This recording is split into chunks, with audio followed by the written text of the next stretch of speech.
Bonjour Benjamin. Bonjour Nathalie. Est-ce que tu pourrais te présenter rapidement, s'il te plaît? Alors, je suis arrivé en 2009 chez Consort et j'occupais différents postes et depuis 4 ans, j'occupe le poste de Practice Leader sur 2 parties, le Cloud et le DevOps. Tu peux nous en dire un petit peu plus sur la practice virtualisation cloud?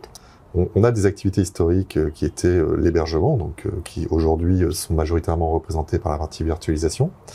Et beaucoup de nos clients ont fait les choix d'intégrer le cloud. Mais le cloud, c'est jamais la suppression de l'existence, c'est un complément. Donc on est parti du principe que ça n'avait pas d'intérêt d'avoir des personnes uniquement cloud ou virtualisation, et qu'il valait mieux pour l'intérêt de nos clients et même de manière générale pour nos collaborateurs dans le cadre de leur évolution, de trouver un mix en leur donnant une double compétence et de permettre à nos clients d'avoir des personnes qui puissent intervenir sur les 2 environnements. Et en termes de nombre de personnes qui tournent autour de la virtualisation cloud? Alors, sur la virtualisation, on a beaucoup de personnes. On doit avoir à peu près 300 personnes qui sont concernées par la virtualisation. Sur la partie cloud, on a aujourd'hui une partie communauté qui regroupe à peu près 40 personnes, qui sont vraiment les personnes vraiment impliquées dans les problématiques cloud. On essaye de faire en sorte que toutes les personnes qui travaillent aujourd'hui de près ou de loin sur la virtualisation, petit à petit, puissent avoir des compétences liées au cloud. Et tu peux nous en dire un petit peu plus sur leur profil, leur métier?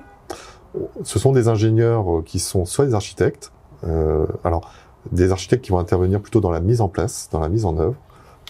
Souvent, nos clients ont fait des choix d'architecture et ont besoin de sociétés pour les accompagner dans la mise en œuvre.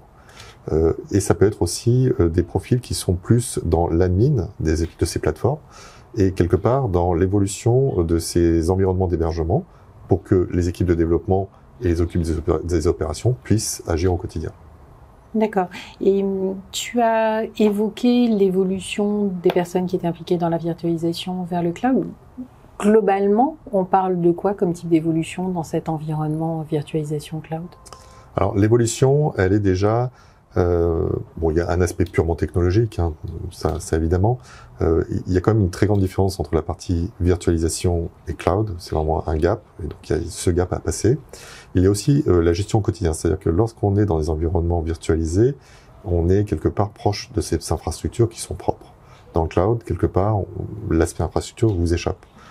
Tout devient virtuel, du réseau au système ou autre. Et c'est un peu ce changement ou d'angle de vue sur lesquels on essaie de travailler avec nos collaborateurs pour que tous les réflexes qu'ils auront pu acquérir du temps, on va dire, des anciennes infrastructures, ils puissent les adapter aux nouveaux contextes cloud qui sont assez différents. Et du coup, comment est-ce qu'on met un petit peu d'humain dans tout ça? Parce qu'on a parlé d'outils de mise en contact, mais au-delà des outils, comment est-ce que ça s'anime? On crée des événements spécifiques qui sont très informels. Alors, ça peut être des pizza parties, des réunions, des présentations. On fait en sorte qu'il y ait un lien qui se crée naturellement entre les personnes qui y assistent pour qu'elles soient à l'aise pour s'entraider par la suite et qu'on soit pas forcément toujours, on va dire, quelque part en intermédiaire. Donc on fait en sorte de créer quelque part l'environnement et les situations qui vont bien pour que les personnes apprennent à se connaître. Il y a des nouveaux qui arrivent, des personnes qui évoluent. Tout le monde ne connaît pas tout le monde dans la société. Et grâce à ça, petit à petit, à force de se connaître, à force de se côtoyer, de pouvoir être à l'aise avec des demandes d'aide qui peuvent se faire via le canal ou directement. Merci beaucoup, Benjamin. Je t'en prie.